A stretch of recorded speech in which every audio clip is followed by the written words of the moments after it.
नमस्कार फ्रेंड्स, मैं हूं आपका मित्र, आपका सखा, आपका फ्रेंड कमल नंदलाल और मैं आप सभी दर्शकों का हार्दिक अभिनंदन करता हूं, स्वागत करता हूं एस्ट्रो तक की खास प्रस्तुति वास्तु का सच सिर्फ कमल नंदलाल के साथ में। एस्ट्रो तक को लाइक करें, सब्सक्राइब करें और कमल नंदलाल ये कहता है शेयर तो बनता है, इसलिए शेयर ज़रूर करें क्योंकि आपका एक शेयर बहुत बड़ा काम करता है, बहुत बड़ा काम किसी के जीवन में पॉजिटिविटी लेकर आता है आपका एक शेयर। इसलिए शेयर तो बनता है, शेयर ज़रूर करें। और ख़ास बात क्या, अगर आप मुझसे फ़ोन पर डायरेक्ट बात करना चाहते हैं, अगर आप चाहते हैं मैं आपके हर सवाल का जवाब दूं, अगर आप वास्तु के माध्यम से मुझसे कंसल्टेशन लेना चाहते हैं ऑनलाइन, अगर आप ज्योतिष के हिसाब से कंसल्टेशन लेना चाहते हैं, अगर आप न्यूमरोलॉजी के हिसाब से कंसल्टेशन लेना चाहते हैं, तो आपको क्या करना है? आपको सिर्फ www.astrotak.com पर जाना है, आपके एस्ट्रो तक पर जाना है, मेरी प्रोफाइल पर क्लिक करना है और मेरा कॉल का बटन दबाना है। आइए एस्ट्रो तक पर, आपके एस्ट्रो तक पर इंतज़ार कर रहा हूँ मैं वहाँ पे आपका। तो चलिए अब आगे बढ़ते हैं। क्या वास्तु के अनुसार घर में रख सकते हैं भगवान विष्णु का शालिग्राम? मित्रों, आज इस एपिसोड में हम बात करेंगे क्या हम अपने घर में भगवान विष्णु का स्वरूप शालिग्राम रख सकते हैं। वास्तु इस बारे में क्या कहता है, सबसे पहले ये समझना होगा शालिग्राम है क्या। शालिग्राम एक प्रकार का जीवाश्म है, पत्थर नहीं है, ध्यान रखिएगा इस चीज का।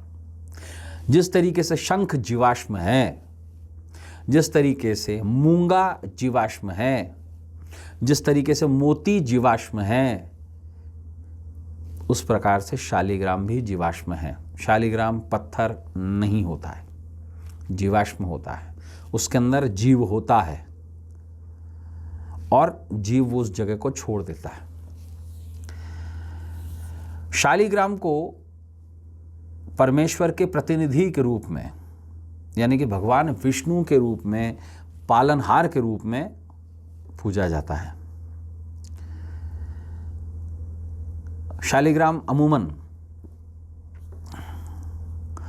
पवित्र नदियों के तटों पर पाया जाता है। शाली का मतलब छोटा होता है और ग्राम का मतलब पत्थर, यानी कि शिला। जो शिला है उसी से ही शाली बना है। शालिग्राम भगवान विष्णु का एक प्रसिद्ध नाम भी है। अब वास्तु के अनुसार क्या ऐसे हम रख सकते हैं या नहीं रख सकते, और शालिग्राम के बारे में और क्या कहा जाता है। ये शब्द जैसे मैंने बताया आपको शिला से निकला है। पद्म पुराण इसके बारे में क्या कहती है, वास्तु क्या कहता है। देखिए, गंडकी अर्थात नारायणी नदी के एक प्रदेश में शालिग्राम स्थल नाम का एक महत्वपूर्ण स्थान है, नेपाल के इधर। वहां से निकलने वाले पत्थर को शालिग्राम कहते हैं, लेकिन अगर साइंटिफिकली देखा जाए तो ये पत्थर नहीं होता है। शालिग्राम शिला के स्पर्श मात्र से करोड़ों जन्मों के पाप मुक्त हो जाते हैं। जिस प्रकार से गोमती चक्र होता है उसी प्रकार से शालिग्राम भी होता है। और बहुत अलग अलग मान्यता हैं पद्म पुराण के अनुसार। शालिग्राम के स्वरूप की अगर बात करें तो शालिग्राम के अंदर परस्पर सटे हुए दो चक्र होते हैं और ये चक्र जो है वो सुदर्शन का प्रारूप माने गए हैं।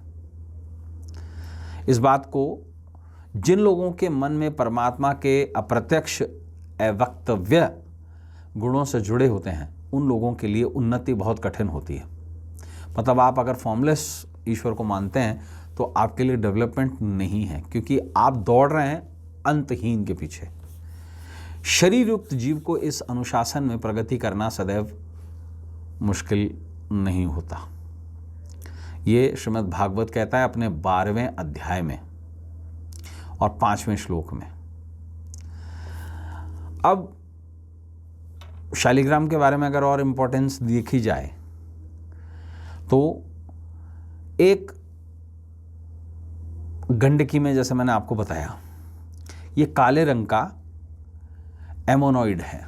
एमोनॉइड जीवाश्म है जो विष्णु की प्रतिनिधि के रूप में पूजा जाता है। हिंदू धर्म में सालग्राम या शालिग्राम के रूप को जाना जाता है। शालिग्राम का संबंध सालग्राम नामक एक स्थान से है जो नेपाल में है और गंडकी नदी में पाया जाता है।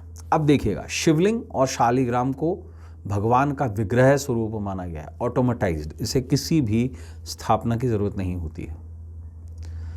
हिंदू धर्म में आमतौर पर मानव स्वरूपी धार्मिक मूर्तियों का पूजन किया जाता है, ये तो हम जानते हैं।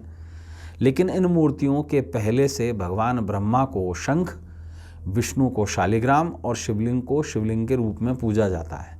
इसलिए घर में ये तीनों चीज़ें रखी जा सकती हैं। परस्पर कौन सी? देखिए, शालिग्राम कभी भी पत्थर नहीं होता, पर पत्थर पर कार्व्ड। बाज़ार में बहुत सारे शालिग्राम ऐसे मिलते हैं जो पत्थर पर बने हुए होते हैं, हाथ की खुदाई से। बिल्कुल नहीं रखना चाहिए। कौन सा शालिग्राम रखेंगे?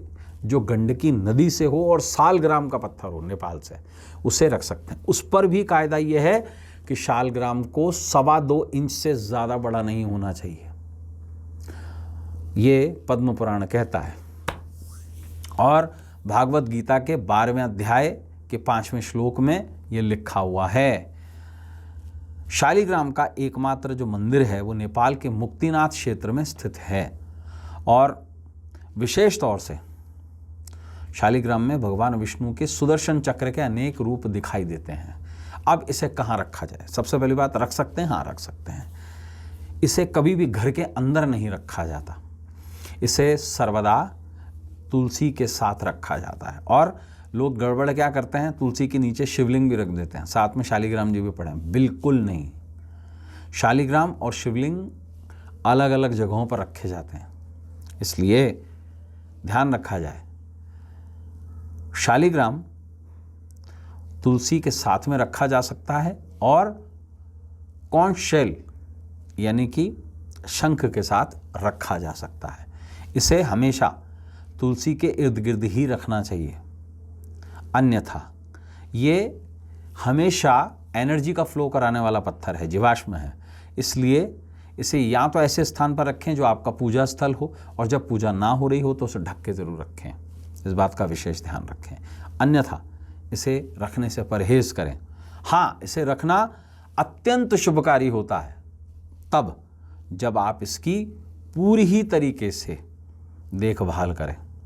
शालिग्राम को निश्चित रूप से रोज स्नान और साथ बसात के अंदर पंचोपचार पूजन की आवश्यकता होती है। शालिग्राम को रखने के कुछ नियम भी हैं, जैसे ये वैष्णवों के प्रति श्रद्धा को दर्शाता है, इसलिए इन पर हमेशा तुलसी और मिश्री का भोग लगाया जाता है। ध्यान रहे, रविवार के दिन तुलसी नहीं तोड़ी जाती है, इसलिए एक दिन पूर्व टूटी हुई तुलसी से इन पर भोग लगाया जाता है। तो निश्चित रूप से इसे घर की उत्तर दिशा में ही स्थापित करना चाहिए, कभी भी इसे और किसी दिशा में स्थापित ना करें, और हमेशा ऐसी जगह पर स्थापित करें जो स्थान एकल हो, अकेला हो, आसपास में कोई टॉयलेट ना हो, इत्यादि इत्यादि। तो मित्रों, आज के लिए बस इतना ही। कल आपसे फिर मुलाकात होगी एक ख़ास विषय के साथ में। और जाने से पहले आपसे यही कहूँगा, एस्ट्रो तक को लाइक करें, सब्सक्राइब करें, और कमल नंदलाल तो ये कहता ही है कि शेयर तो बनता है, शेयर ज़रूर करें, पॉजिटिविटी फैलाएं। और ख़ास बात क्या, अगर आप मुझसे फ़ोन पर बात करना चाहते हैं, प्रोफेशनल कंसल्टेशन लेना चाहते हैं, वास्तु की, एस्ट्रोलॉजी की, न्यूमरोलॉजी की, कुछ ऐसे सवाल हैं जिसका जवाब आपको नहीं मिल पा रहा, तो मैं हूँ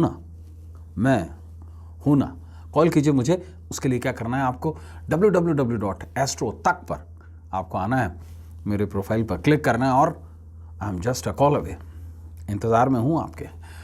तो अब अपने मित्र, अपने सखा, अपने फ्रेंड कमल नंदलाल को इस उम्मीद के साथ इजाज़त दीजिए कि आपका आने वाला कल आज से कुछ बेहतर हो। नमस्कार, नमः शिवाय।